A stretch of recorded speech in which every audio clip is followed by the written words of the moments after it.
Eric, you talked about the consistency a bunch, and then to see what your team can do in a game like this and a way to close it out. Is it maddening, or does it maybe open your eyes to something maybe better down the road? I don't know. I don't even care about the result right now. It's all behavior and habits. So the test will be what do we do for the next 48 hours. Um, guys really brought a purity to the work, a focus, a discipline the last 2 days, and we got after it. It was training camp level practices, but you're not always able to do that during the course of a season and snap into attention. So all those little things, that's what I want to see. I don't even care if I care. I mean, obviously, this is a very good basketball team that we beat, but it has nothing to do with that right now. It's all about our behavior, our habits, our consistency with all that before you even get to um, the final result. Eric, you've labeled it irrational confidence with Dion, Yeah. and you guys, the 16-2 run, you see it frittering away down to one. Just talk about from that point on what he did. Well, it's never been about that at the end of the game. He has great confidence.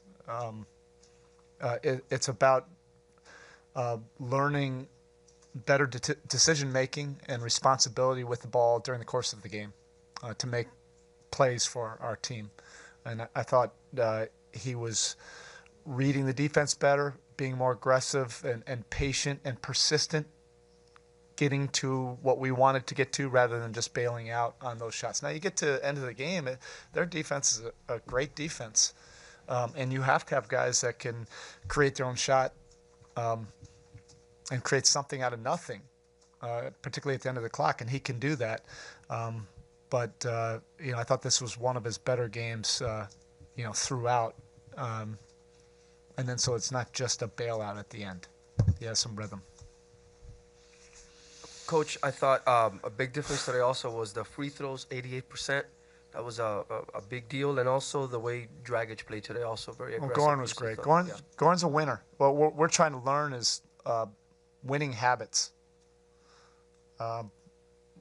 That's all we've been talking about. Is we want to be more consistent on the court. You have to learn how to win, learn how to develop winning habits, and that's all the things that lead up to it. That's your professionalism, your approach, the consistency with behavior, consistency with routine. I can go on and on and on, and you can just put a picture of Goran Dragic, and that's why he is one of the most consistent guys, not only on this team but in the league.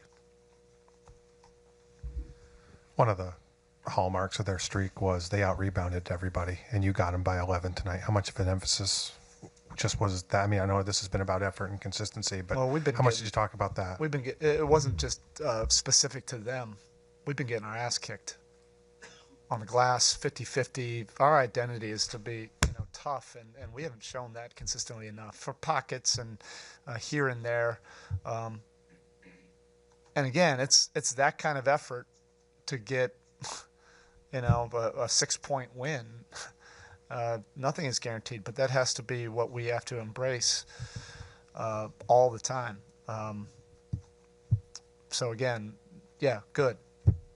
Okay, how about the next game? Eric, more than half your points, obviously, from Goran and Dion, but also the shot attempts, 41 out of the 81. How much of this was about getting the ball in their hands and letting them play make tonight? No, there's so many different layers to it. I would argue that this might have been Hassan's best screening game. So you look at so many things that are deceptive about a box score. He has 8 points and 10 rebounds, which is pretty pedestrian for him, and a minus 11 and a plus minus, and it doesn't at all,